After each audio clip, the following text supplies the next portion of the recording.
Sénégal, bonjour. Et qui disait qu'on est Koubalanga et Lakale. En tout cas, Tribune continue ce matin de nous livrer les mises en garde, mais les mises en garde de Ali Oudine, droit de l'hommiste chevronné de son état au régime. Et c'est à plein régime, que tourne Ali Oudine, histoire de dire à haute et intelligible voix. D'après Tribune continue ce matin, la prison finira par fabriquer des héros politiques. À bon entendeur, salut. En tout cas, Ali Oudine, toujours d'après Tribune continue, a tenu à dire à haute et intelligible voix, à force de convoquer des opposants politiques, des activistes ou des journalistes à la DIC, on finira par créer un vrai malaise démocratique en créant des détenus politiques.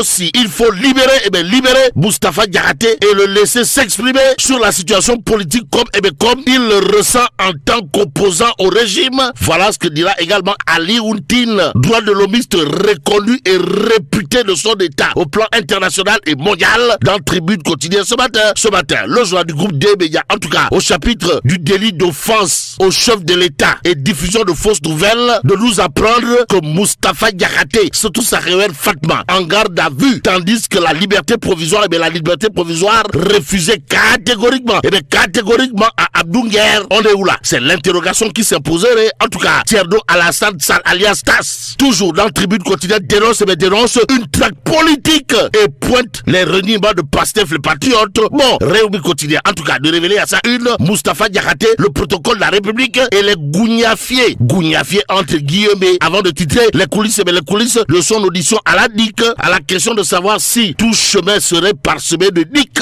Retenons ce que nous livre Réumi quotidien, comprenez, après moins de 10 minutes d'interrogation, il est placé en garde à vue. Moustapha Diakhaté, surtout sa révérende Fatma, est placé en garde à vue. Au vu de la situation, l'ex-député est poursuivi pour offense au chef de l'État et à une personne exerçant tout au plus une partie des prérogatives du chef de l'État, indique toujours Réumi quotidien ce matin.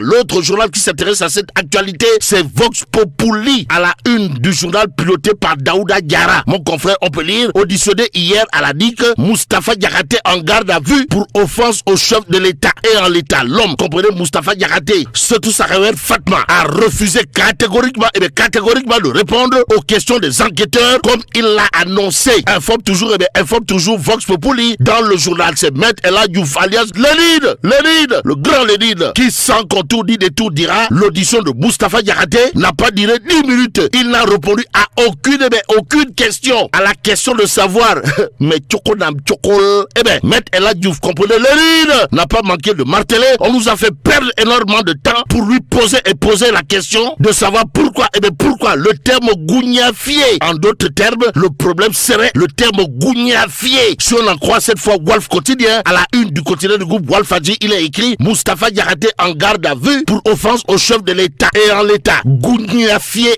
gougnafié, le mot de trop. C'est le titre qui barre la une de Walf quotidien ce matin, Walf quotidien, en tout cas, de retenir et faire retenir ce que dira à haute intelligible voix Thierno Alassane Sall de la République des valeurs, à savoir cela frise le ridicule. Quant à Aladji Thierno Bokoum de agir, il n'a pas manqué, d'après toujours Walf quotidien, de déclarer le PM s'est mué en effaceur d'opinion. Bon, loin des histoires de délit d'opinion ou non, l'évidence quotidienne l'est. À la une du journal, on peut lire détournement présumé, Sophie Gladima Sibi face au juge ce mercredi. En tout cas, là aussi Sibi, Sophie Gladima fera face au juge ce mercredi, informe l'évidence quotidienne. Au journal d'indiquer également le début des auditions des anciens ministres du régime de Macky Sall. Au même moment, l'évidence continue de parler de fiscalité, de fiscalité immobilière. Pourquoi faire? Pour nous dire que la DGID traque les loyers non déclarés. Y a-t-il lieu là de dire Euskei ou Tchei? Pour l'instant, le quotidien de s'arrêter sur un sujet particulier de chez particulier. De quoi s'agit-il,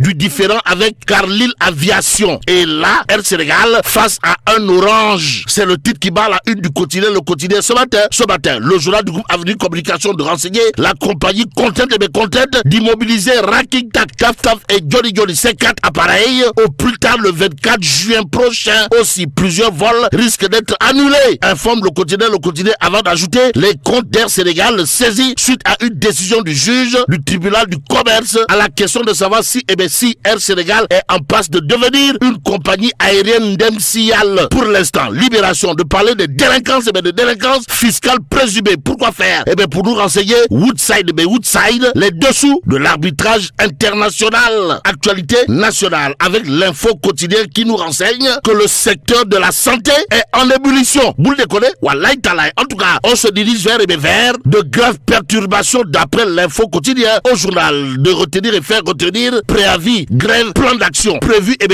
par les médecins du Sénégal aux Sénégalaises et aux Sénégalais. Wolf continue de parler de 5 jours, 5 jours de grève, marche et sitting. Pourquoi faire? Pour nous dire que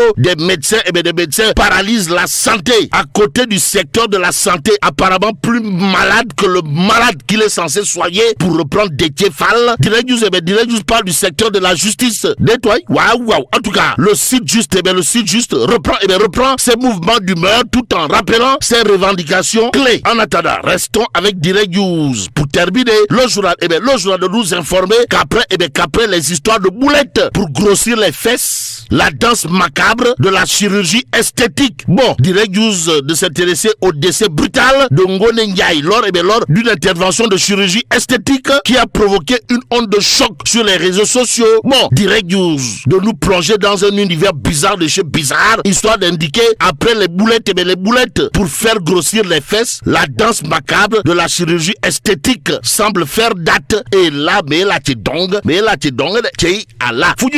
Bon, que Dieu préserve le Sénégal.